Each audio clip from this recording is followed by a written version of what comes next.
আপনি যদি বিএনপির প্রতিষ্ঠাকালীন সময় থেকে দেখেন, শহীদ জিয়াউর রহমান সাহেব দায়িত্ব নেওয়ার পরে ৩ বছরের মাথায় তিনি তৎকালীন নির্বাসিত বা বিদেশে থাকা শেখ মুজিবের কন্যাকে দেশে আনার ব্যবস্থা করলেন।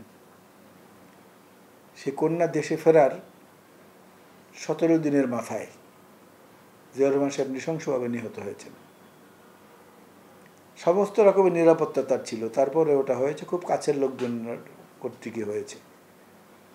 এরপরে দেশনেত্রী বেগম খালেদা জিয়া একবার সিটি কর্পোরেশনের নির্বাচনের প্রচারণে নেমেছিলেন। কারওয়ান বাজারে তার গাড়ির উপর হামলা করা হয়েছে, গুলি করা হয়েছে এবং তাকে আহত করা হয়েছে। তার প্রাণনাশের এটা একটা পরিকল্পনা ছিল। তারপরে আমরা পল্টন ময়দানে, ওই সময় এখন তার ময়দানটা নেই, ওখানে বেগম খালেদা জিয়ার জনসভা চলছিল। এরশাদের পেটোয়া বাহিনী ওখানে হামলা চালিয়েছে, গ্রেনেড হামলা করেছে, টিয়ার গ্যাস ছুড়েছে, গুলি করেছে, লাঠিচার্জ করেছে, বহুবার এরকম ঘটনা ঘটেছে। তো বেগম খালেদা জিয়ার জীবনের নিরাপত্তার সঙ্গে আরও যে বিপর্যয়গুলো, ওনাকে সেই ৪০-৪২ বছরের স্বামীর স্মৃতি বিজড়িত বাড়ি থেকে এক কাপড়ে নামিয়ে দেওয়া হয়েছে। এগুলো সবই তো নিরাপত্তাহীনতার নমুনা। উনি বের হতে চেয়েছেন, গুলশান অফিস থেকে বালুর ট্রাক দিয়ে আটকে দেওয়া হয়েছে। যখন বের হতে চেয়েছেন তখন পিপার স্প্রে করা হয়েছে, মরিচের গুঁড়া ওনার চোখে ছিটিয়ে দেওয়া হয়েছে। তারেক রহমান সাহেবকে গ্রেফতার করে অমানবিক নির্যাতন করা হয়েছে। তার বাঁচবে কি না এই আশঙ্কায় আমরা আশঙ্কিত ছিলাম একটা সময়। বিদেশে গিয়ে উন্নত চিকিৎসার মাধ্যমে ধীরে ধীরে সুস্থ হয়েছেন। সুতরাং এই গোটা পরিবারটার উপরেই কিন্তু একটা নিরাপত্তাহীনতা ভর করছে আগাগোড়া, যদি ইতিহাসটা বিশ্লেষণ করেন। কালার এক্সপার্ট, জর্জ স্যাপ এবং মাইল্ড অন হ্যান্ডস টেকনোলজি সমৃদ্ধ অরিক্স ক্রিস্টাল ওয়াশ আপনার লন্ড্রি এক্সপার্ট। সেই হিসাবে বুলেট প্রুফ গাড়ি সহ অন্য যে কোনো নিরাপত্তার ব্যাপারে দেশের মানুষ উদ্বিগ্ন থাকবে, এটাই তো স্বাভাবিক। সেই উদ্বিগ্নতার ফসলই এগুলো, অন্য কোনো কিছু না। এরা বিশেষ কোনো যুদ্ধ বা কোনো আয়োজনের জন্য না।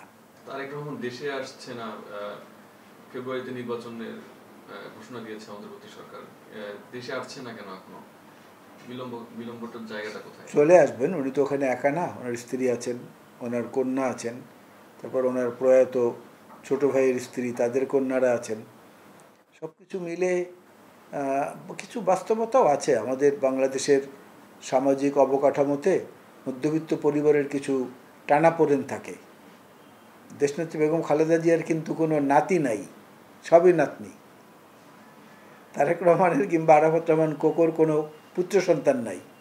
এই অনুষঙ্গগুলো মিলেলে প্রস্তুতির জন্য একটু সময় কিন্তু লাগে, বাস্তবে আসার প্রস্তুতির জন্য সময় লাগে। এটা হলো এক। আরেকটা হলো যে মামলাগুলো ওনার নামে চলমান ছিল, সে মামলাগুলো থেকে উনি আইনগতভাবে মোকাবেলা করে খালাস পেয়ে তারপরে আসুক, এটা আমরাই চাচ্ছি।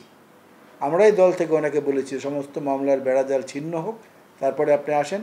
না হলে প্রতিদ্বন্দ্বী রাজনৈতিক দলের কেউ বা অন্য কেউ হয়তো বলবে যে হয়তো প্রভাব বিস্তার করে দেশে এসেছেন, ওনাকে তো পুলিশ ধরছে না, ওনাকে তো আদালত কিছু বলছে না। সেই জঞ্জালগুলো পরিষ্কার করতে হতে একটু সময় লেগেছে, এই জন্য বিলম্বটা হয়েছে। এখন তো চলেই আসবে খুব তাড়াতাড়ি। না, এই দিনক্ষণটা ওনার পারিবারিক গোছগাছ বা পারিবারিক প্রস্তুতির উপরে নির্ভর করে। এটা তো দূর থেকে আমরা অনুমান করতে পারবো না, তবে আমরা আশা করছি যে খুব তাড়াতাড়ি চলে আসবেন, যথাসম্ভব দ্রুত চলে আসবেন। বেগম জিয়ার শারীরিক অবস্থা এখন